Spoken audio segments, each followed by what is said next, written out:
Selamat pagi Bapak Ibu, Saudara-saudari di mana saja berada. Kita berjumpa lagi dalam OAC hari ini dalam edisi 3 Juni 2022 dengan tema permenungan Jadilah Saksi Penuh Iman. Mari kita mengawali permenungan kita ini dengan doa dalam nama Bapa dan Putra dan Roh Kudus. Amin.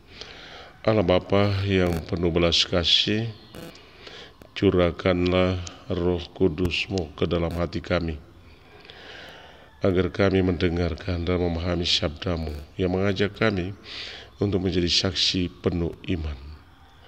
Demi Kristus Tuhan dan pengentara kami. Amin. Dalam nama Bapa dan Putra dan Roh Kudus. Amin. Bapak Ibu Saudara-saudari di mana saja berada, selamat pagi, selamat bekerja. Mari kita berhenti sejenak untuk bersama di ruang oasi kehidupan dalam tema permenungan kita, Jadilah Saksi Penuh Iman.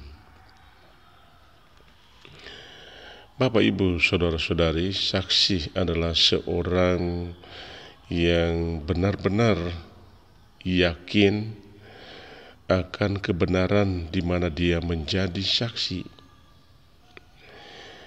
Kebenaran yang dia yakini adalah kebenaran yang menghidupi dirinya, kebenaran yang menjadi dasar landasan dari seluruh kehidupannya.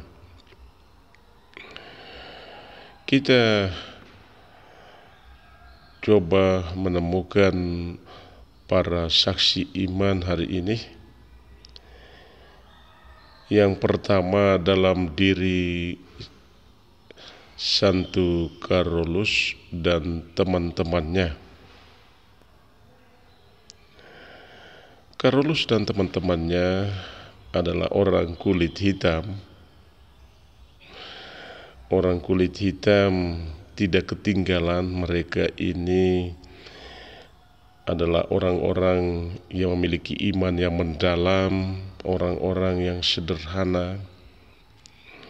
Walaupun Carolus dan teman-temannya itu berasal dari kasta yang sangat istimewa, mereka hidup dalam kemewahan istana, namun kemewahan istana itu tidak lalu mencekik kehidupan imannya. Mereka benar-benar menjadi saksi iman hingga pada akhirnya mengorbankan nyawanya demi iman, demi kebenaran di mana mereka menjadi saksi. Bapak Ibu Saudara-saudari, tentu kemewahan hidup dewasa ini menjadi pengalaman banyak orang di mana saja. Namun kesaksian hidup Carolus dan teman-temannya martir mengajak kita untuk tidak tenggelam, tidak larut dalam kemewahan, namun tetap hidup sederhana dengan memiliki iman yang mendalam dan menjadi saksi iman di tengah dunia. Kita kemudian bertemu dengan Rasul Paulus dalam Kisah Para Rasul hari ini. Rasul Paulus berada dalam penjara di Kaisarea. Mengapa ia dijebloskan ke dalam penjara? Ia dijebloskan ke dalam penjara karena ia memberi kesaksian kepada orang-orang Yahudi bahwa Yesus yang tersalib itu, yang telah mati dan dikuburkan itu benar-benar hidup kembali.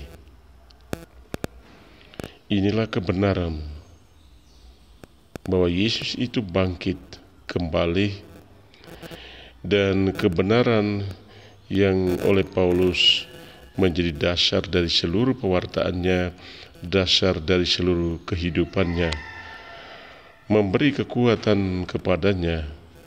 Dan kita tahu Bapak Ibu Saudara-saudari, Rasul Paulus adalah rasul yang mengalami banyak tantangan, keluar masuk penjara, mengalami badai dalam perjalanan, hujan, dan banyak kesulitan lainnya. Namun dia tetap setia untuk menjadi saksi Kristus, saksi iman yang penuh iman. Paulus mengalami dalam karya pemberitaan Injil, ia mengalami tanda-tanda kehadiran Tuhan yang menyertai pemberitaannya. Ketika dia di penjara, ketika dia menghadapi banyak tantangan lainnya, dan dalam pemberitaan Injil, Yesus yang bangkit menyertai dia dengan tanda-tanda dan mujizat. Bapak, Ibu, Saudara-saudari, kita memiliki panggilan untuk menjadi saksi. Dalam tugas panggilan kita setiap hari, kita menjadi saksi kebangkitan Kristus, saksi yang penuh iman. Tentu ada banyak tantangan, ada banyak kesulitan yang kita jumpai dalam kehidupan keluarga dan masyarakat kita, dalam pendidikan anak, dalam tata kelola kehidupan ekonomi, dalam kehidupan keluarga, dan dalam banyak hal dalam perjuangan hidup kita. Hendaknya kita tetap menjadi saksi bahwa Yesus hidup dan menyertai kita dalam setiap perjuangan hidup kita setiap hari. Bapak, Ibu, Saudara-saudari, apakah kita mengalami bahwa Yesus hidup dan tetap menyertai kita dengan tanda-tanda kehadirannya dalam tugas dan pelayanan kita setiap hari? Dengan demikian kita tidak putus asa seperti Rasul Paulus dijebloskan berkali-kali ke dalam penjara. Namun kita tahu bahwa Allah menyertai dia dan Allah selalu membebaskan dia, dan selalu ada orang yang membantu dia untuk bebas dari pengadilan orang-orang Yahudi yang menjebloskan dia ke dalam penjara. Apakah kita juga mengalami tanda-tanda kehadiran Kristus yang bangkit, yang menyertai kita dalam tugas pelayanan kita setiap hari? Bapak, Ibu, Saudara-saudari, kita kemudian mendengarkan kesaksian pemazmur hari ini. Pemazmur adalah orang benar, orang beriman, yang kesaksian mereka menumbuh suburkan iman dalam kehidupan kita. Pemazmur mengajak kita untuk tidak boleh lupa akan segala kebaikan Tuhan. Kita tentu mesti ingat dalam sejarah keselamatan kita masing-masing betapa banyak kebaikan yang Tuhan berikan kepada kita melalui begitu banyak orang. Kita tidak boleh lupa bahwa inilah tanda-tanda penyertaan Allah bagi kita dalam tugas perutusan kita untuk menjadi saksi penuh iman. Kebaikan-kebaikan Allah itu hendaknya membuka mata hati kita untuk menemukan Tuhan di dalam kehidupan kita dan di dalam tugas pelayanan kita setiap hari, walaupun ada banyak tantangan yang membelenggu kehidupan kita. Namun kita mesti tetap percaya bahwa Yesus hidup, Yesus yang kita wartakan kebenaran di mana kita menjadi saksinya, menjadi saksi. Kebenaran itulah yang menghidupi kita. Yesus itulah yang menghidupi kita dan akan selalu menyertai kita dengan tanda-tanda kehadirannya. Sebenarnya kebaikan-kebaikan macam apakah yang kita alami dalam seluruh perjalanan hidup kita? Kita juga tidak boleh putus asa di tengah banyak kesulitan yang kita hadapi, karena Yesus sangat mengasihi kita. Bahkan kesaksian pemazmur hari ini menyatakan bahwa Yesus yang begitu mengasihi kita membuang segala pelanggaran kita. Ia melupakan sama sekali semua pelanggaran kita karena kita percaya, karena kita mengasihi Dia. Apa kita percaya dan mengasihi Yesus? Percaya bahwa Dia membuang segala pelanggaran kita karena Dia sangat mengasihi kita.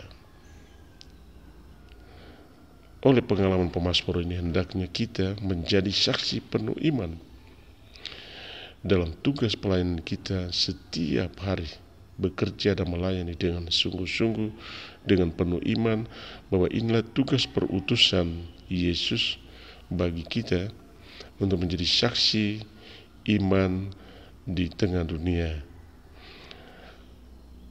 Bapak, Ibu, saudara-saudari kita kemudian masuk dalam permenungan kita dalam kisah Injil hari ini, kisah yang sangat berkesan, kisah perjumpaan Petrus dengan Yesus.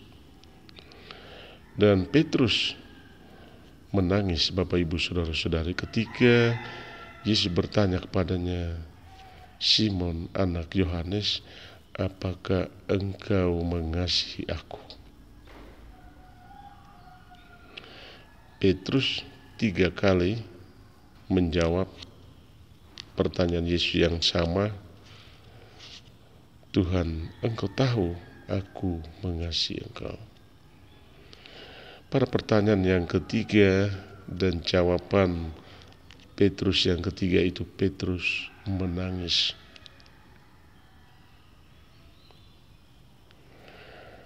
Bapak, Ibu, saudara-saudari, mengapa Petrus menangis? Kita mesti memaknai tangisan Petrus dengan mengingat segala kebaikan Tuhan dalam hidup kita. Kita tahu Petrus menyangkal Yesus 3 kali. Kita mesti ingat itu, bahwa ketika Petrus menyangkal Yesus 3 kali, apa yang terjadi? Yesus memandang Petrus dengan penuh kasih.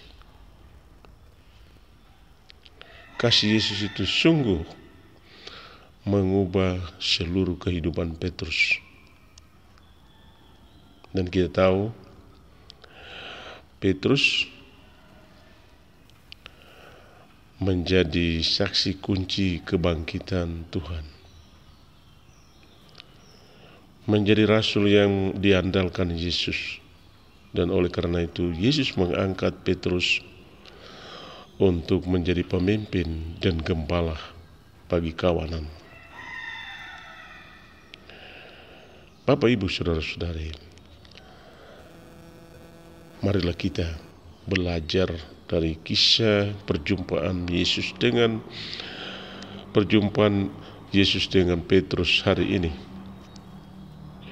di mana Yesus begitu mengasihi Petrus dan Petrus begitu ingat akan kebaikan Yesus dalam seluruh kehidupannya. Yesus telah mengubah hidupnya dengan kasih yang mendalam. Karena itu Petrus menjadi saksi penuh iman dan menjadi pemimpin dan gembala bagi kawanan. Bapak, Ibu, saudara-saudari, kapan kita menangis? Kapan kita menangis karena ingat akan begitu banyak kebaikan yang kita terima? Kapan kita menangis karena kita ingat akan penyertaan Tuhan yang begitu luar biasa dalam seluruh perjalanan hidup kita? Kita mesti memaknai tangisan Petrus hari ini dengan semakin menjadi saksi Kristus penuh iman. Di tengah banyak tantangan dan kesulitan, kita tidak boleh putus asa. Menjadi pemimpin dan gembala bagi kawanan adalah tugas yang mulia. Tentu kita menjadi pemimpin dan gembala bagi kawanan sesuai dengan tugas panggilan kita. Marilah kita menjalani tugas panggilan itu menjadi saksi penuh iman dan siap mengalami tanda-tanda kebaikan Allah yang menyertai seluruh hidup dan karya pelayanan kita, bahwa Dia tidak melupakan kita, bahwa Dia telah membuang jauh-jauh semua pelanggaran kita, karena kita percaya kepadanya dan siap menjadi saksi penuh iman di tengah dunia. Bapak, Ibu, Saudara-saudari, apakah kita siap menjadi saksi penuh iman akan kebangkitan Tuhan di tengah tugas pelayanan kita masing-masing? Salam satu hati dalam oase kehidupan setiap hari. Tuhan memberkati hidup dan karya pelayanan Bapak Ibu hari ini di mana saja. Jangan lupa like, subscribe, komen, dan share kepada teman-teman. Selamat bekerja, Tuhan memberkati.